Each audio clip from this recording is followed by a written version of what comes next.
സർവശക്തനായ കർത്താവിൻ്റെ നാമം മഹത്വപ്പെടട്ടെ. ഫെയ്ത്ത് വോയിസിലേക്ക് എല്ലാവരെയും ഞങ്ങൾ സ്വാഗതം ചെയ്യുന്നു. ജോഷുവയുടെ പുസ്തകം 3-ാം അധ്യായം 5-ാം തിരുവചനം ഇങ്ങനെ വ്യക്തമാക്കുന്നു: നിങ്ങളെ തന്നെ ശുദ്ധീകരിക്കുവിൻ, നാളെ നിങ്ങളുടെ ഇടയിൽ കർത്താവ് അത്ഭുതങ്ങൾ പ്രവർത്തിക്കും. ക്രിസ്തുവിൽ ഏറ്റവും പ്രിയപ്പെട്ടവരെ, ഇസ്രായേൽ ജനത അടിമത്തത്തിൽ നിന്നും സ്വാതന്ത്ര്യത്തിലേക്കും അശുദ്ധിയിൽ നിന്നും വിശുദ്ധിയിലേക്കുമുള്ള യാത്രയിൽ ദൈവത്തിന് യോഗ്യരാകത്തക്ക വിധം പരിശുദ്ധരായിരിക്കണമെന്ന് കർത്താവായ ദൈവം ആഗ്രഹിച്ചു. അതുകൊണ്ട് ഇന്നും ദൈവാത്മാവിന്റെ പ്രചോദനമനുസരിച്ച് ജീവിക്കുന്നതിന് വിശുദ്ധി നമുക്ക് ആവശ്യമാണ്. നമ്മുടെ ശരീരത്തിലും മനസ്സിലും ആത്മാവിലും വിശുദ്ധി കാത്തു സൂക്ഷിക്കുവാൻ ദൈവം ആഗ്രഹിക്കുന്നു. സർവവിശുദ്ധിയുടെയും ഉറവിടമായ ദൈവത്തിനായി വേർതിരിക്കപ്പെട്ട വിശുദ്ധിയുള്ള മനുഷ്യരായി ജീവിക്കുവാൻ വിളിക്കപ്പെട്ടവരാണ് നാം ഓരോരുത്തരും. അതുകൊണ്ട് തന്നെ സ്വന്തം തെറ്റിനെ മറച്ചു വെക്കാതെ ദൈവസന്നിധിയിൽ അത് ഏറ്റുപറഞ്ഞ് വിശുദ്ധിയോട് ജീവിക്കുവാൻ നാം പരിശ്രമിക്കണമെന്ന് തിരുവചനം ഓർമ്മിപ്പിക്കുന്നു. ദൈവം ആദ്യ മാതാപിതാക്കൾക്ക് കൊടുത്ത സ്വാതന്ത്ര്യം അവർ ദുരുപയോഗം ചെയ്തപ്പോൾ അവർക്കുണ്ടായിരുന്ന ദൈവിക തേജസ് നഷ്ടപ്പെട്ടു. ദൈവസന്നിധിയിൽ നിന്നും അവർ പുറന്തള്ളപ്പെട്ടു. സ്നേഹമുള്ളവരെ, ഈ ലോകത്തിലെ എത്രമാത്രം അറിവ് നമ്മൾ നേടിയാലും ആ അറിവ് പ്രകടമാക്കിയാലും യഥാർത്ഥ ജ്ഞാനത്തിന്റെ ഉറവിടമായ ദൈവത്തെ അറിയാതെയും വിശുദ്ധിയോടെയുള്ള ജീവിതം നയിക്കാതെയും ഇരുന്നാൽ ദൈവസന്നിധിയിൽ നിന്നും നാം പുറന്തള്ളപ്പെടും.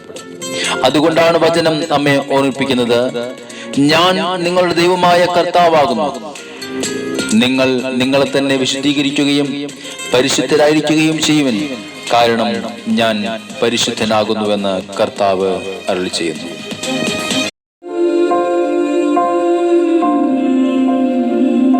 പരിശുദ്ധനായ കർത്താവിന്റെ സന്നിധിയിൽ നമുക്ക് കടന്നു ചെല്ലാം. അവിടത്തോട് പറയാം: കർത്താവേ, അങ്ങയുടെ വിശുദ്ധിയാൽ എന്നെ നടത്തണമേ. അശുദ്ധനായ എന്നെ അവിടുത്തെ തിരുരക്തത്താൽ ശുദ്ധീകരിക്കണമേ. ഓ എൻ്റെ യേശുവേ, അങ്ങയുടെ സന്നിധിയിൽ ഞങ്ങൾ പ്രാർത്ഥിക്കുന്നു. വിശുദ്ധിയിൽ ഭയങ്കരനെ, അശുദ്ധനായ എന്നെയും വിശുദ്ധനായി മാറ്റും നാഥാശ്ചര്യമേ. ഓ യേശുവേ, വിശുദ്ധിയിൽ ഭയങ്കരനെ, അശുദ്ധനായ എന്നെയും വിശുദ്ധനായി മാറ്റും നാഥാശ്ചര്യമേ.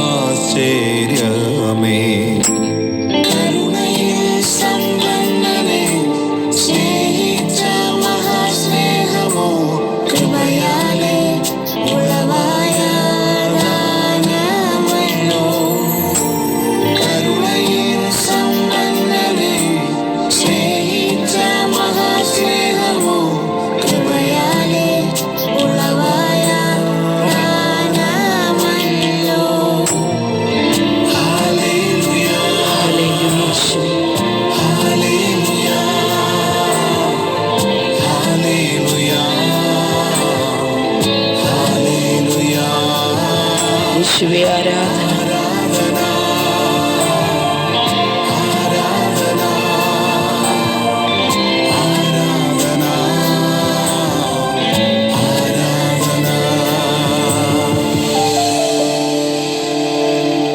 കർത്താവായ യേശുവിന്റെ തിരുസന്നിധിയിൽ നമ്മുടെ സകല പ്രാർത്ഥനകളും ആവശ്യങ്ങളും നമുക്ക് സമർപ്പിക്കാം. നാം ചോദിക്കുന്നതിലും നാം കരുതുന്നതിലും ഉപരി അവിടുന്ന് നമുക്ക് ചെയ്തു തരും. അവിടുത്തെ ശക്തിയാൽ അവിടുന്ന് നമ്മെ നയിക്കും. കർത്താവിന്റെ സന്നിധിയിൽ വിശ്വാസപൂർവ്വം നമുക്ക് പ്രാർത്ഥിക്കാം. ഈ പ്രഭാതത്തിൽ അവിടുത്തോട് നമുക്ക് സംസാരിക്കാം. അവിടുത്തെ സ്തുതിച്ച് മഹത്വപ്പെടുത്താം. നമുക്ക് പറയാം: കർത്താവേ, അങ്ങ് കടന്നു വരണമേ. എൻ്റെ ജീവിതത്തിലേക്ക് അങ്ങ് ഇടപെടണമേ.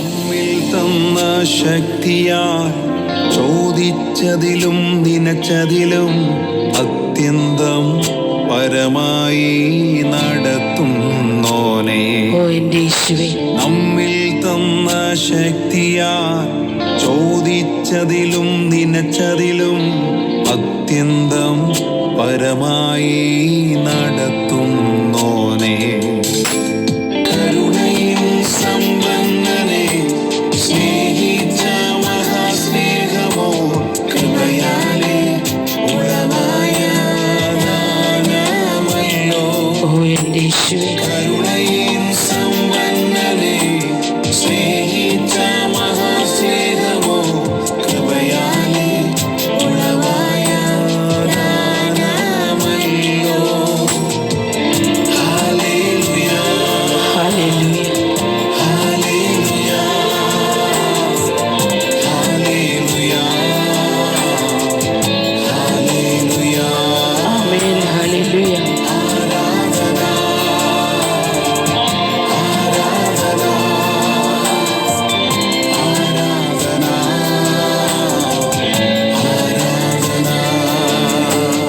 വിശുദ്ധിയിൽ ഭയങ്കരനെ അശുദ്ധനായ എന്നെയും വിശുദ്ധനാ മാറ്റുന്നതാശ്ചര്യമേ.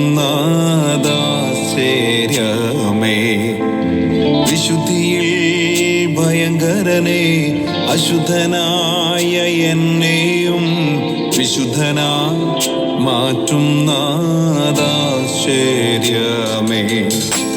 കരുണയും സമ്പന്നനെ സ്നേഹിച്ച മഹാസ്നേഹമോ കൃപയാലെ ഉളവായ ദാനമല്ലോ.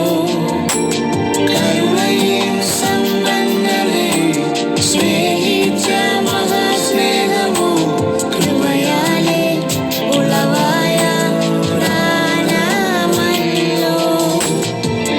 ഹല്ലേലൂയ, ഹല്ലേലൂയ, ഹല്ലേലൂയ, ഹല്ലേലൂയ, ഹല്ലേലൂയ. ഓ യേശുവേ,